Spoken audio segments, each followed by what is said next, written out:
জানাজা নামাজের পরে দোয়া করা হাত তুলে জাস্ট নামাজের পরপর এটি সুন্নাহ দ্বারা প্রমাণিত নয়। এটিকে নামাজের পরে অনেক এলাকাতে নিয়ম হিসাবে মানুষ বানিয়ে নিয়েছে, যেটি বিদআতে পরিগণিত হবে। কিন্তু জানাজার পর আর কোনো দোয়া নয়, কারণ জানাজাটাই তো জানাজার আয়োজনটা পুরোটাই তো দোয়া। আপনি জানাজার সালাতে কি করছেন? পুরো সময় তার জন্য দোয়া করছেন। অতএব আলাদা করে সালাম ফেরানোর পর আর তার জন্য হাত তুলে দোয়া করার প্রয়োজন নেই। জানাজার সালাতের পর সম্মিলিত মুনাজাত করা যাবে কি? এমন কোন সুন্নাহ নাই যে জানাজার পরে আবার সম্মিলিত মুনাজাত। না, জানাজার পরে সরাসরি লাশ নিয়ে কবরস্থানে চলে যাওয়া। অনেকেই বলে জানাজার পরে নাকি দোয়া নাই, আসেনি? আপনাদের এদিকেও আছে? যাক, আমি বিস্তারিত বলবো না। যারা বলে তাদের সাথে আমাদের একটু যোগাযোগ করাই দিবেন, ঠিক না বেঠিক? তাদের সে কুম ক্যাপিটাল সবগুলো নিয়ে কিতাব সবগুলো নিয়ে একটু আমাদের সাথে আসতে বলবেন।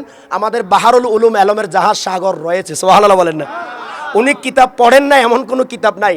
মক্কা শরীফ মদিনা শরীফ গিয়ে সেখানেও কিতাব পড়েছেন এবং সেখান থেকে কিতাব এনেছেন, যার লাইব্রেরিতে সব ধরনের কিতাব মজুদ আছে। তাই কারো যদি এরকম ভালো নিয়ত থাকে বসবেন, বিভ্রান্তি করবেন না।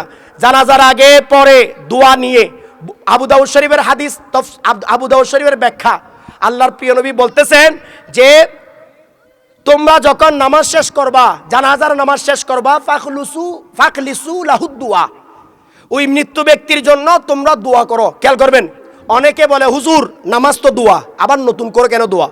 আল্লাহ রসুল বলতেছেন নামাজ শেষ করার পরে দোয়া। তাহলে বুঝা গেল নামাজের দোয়া আলাদা আর নামাজ শেষ করার পরের দোয়া আলাদা। সেজন্য দোয়া নিয়ে কোনো বান্দা কখনো বিরোধিতা করতে পারে না। দোয়া না জায়েজ, সূরা ফাতিহা না জায়েজ, ইয়া নবী সালাম না জায়েজ, দরুদ শরীফ না জায়েজ, এটা নিয়ে কোনো আল্লাহর নবীর উম্মত, আল্লাহর বান্দা এটা নিয়ে অন্তত বিরোধিতা করতে পারে না, ঠিক না বেঠিক?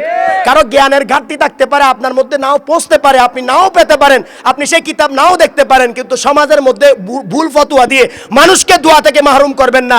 আল্লাহর প্রিয় নবী বলতেছেন যারা মৃত্যু ব্যক্তির জানাজায় যাবে, জানাজায় শরীক হবে, অন্তত নামাজ এবং দোয়া করে আসবে, তারা 1 কেরাত সওয়াব পাবে। আর যারা দাফন করার পরে দরুদ শরীফ জিয়ারত করে আসবে, তারা 2 কেরাত সওয়াব পাবে। হুজুর কেরাত মানে কি? কেরাত মানে 1 পাহাড় সমপরিমাণ, পাহাড় সমপরিমাণ সওয়াব পাবেন। তাহলে জানাজার মধ্যে দোয়া, এই দোয়া যখন ইচ্ছা তখন আপনি পড়তে পারবেন। দোয়ার জন্য নির্দিষ্ট জায়গা নাই, শুধুমাত্র নাপাক জায়গায়, নাপাকি অবস্থায় বিভিন্ন কয়েকটা কন্ডিশন আছে। এই জায়গাগুলো ছাড়া সবখানে দোয়া পড়ার ব্যাপারে ইমামরা বলেছেন জায়েজ, বাস। এবং কোনো বিষয় জানতে চাইলে ওনার কাছে চলে যাবেন, মুর্শিদ কেবলার কাছে চট্টগ্রামে, অথবা আমরা ওনার পক্ষ থেকে আসবো। কোনো সমাজের মধ্যে বিভ্রান্তি করবেন না, সবাই ভাই ভাই, আমরা সবাই মিলেমিশে থাকবো। একজনই ইমানদার ইমামের পেছনে নামাজ পড়ার চেষ্টা করবেন। কোনো মুনাফিককে রেখে আপনি মসজিদ নষ্ট করার চেষ্টা করবেন না, এটা কোরআন শরীফের ফায়সালা। কোনো মুনাফিকের পেছনে একটা করলে নামাজ হবে না। আল্লাহ নবীর দুশমন সালাতু সালামের দুশমনের পেছনে নামাজ পড়লে নামাজ পড়তে পারেন, সেটা উঠক আর বৈঠক হবে, কিন্তু ইবাদত হবে না, ঠিক না বেঠিক? স্পষ্ট ফতোয়া আমাদের নয়, কোরআনের ফতোয়া, ফতোয়া স্বামীর ফতোয়া। কোনো বিভ্রান্তিকর বাতিল ব্যক্তির পিছনে নামাজ পড়াচ্ছে, ওই ঠাকুরের পিছনে নামাজ পড়লে যেমন কবুল হবে না, বাতিলের পিছনে নামাজ পড়লে আরো বেশি কবুল হবে না, ঠিক না বেঠিক? ফায়সালা আপনারা নিবেন, ইমাম ঠিক আপনারা করেন, এবার আপনাদের বিষয়, জবাব আপনারাও দিবেন। আমাদেরটা আমরা বলে গেলাম। আল্লাহ আমাদের সবাইকে বুঝার তৌফিক দান করুক, আমিন। প্রিয় উপস্থিতি, আজকের আমাদের মহান মুর্শিদ কেবলাকে ফুলের মালা দিয়ে বরণ করে নেবেন।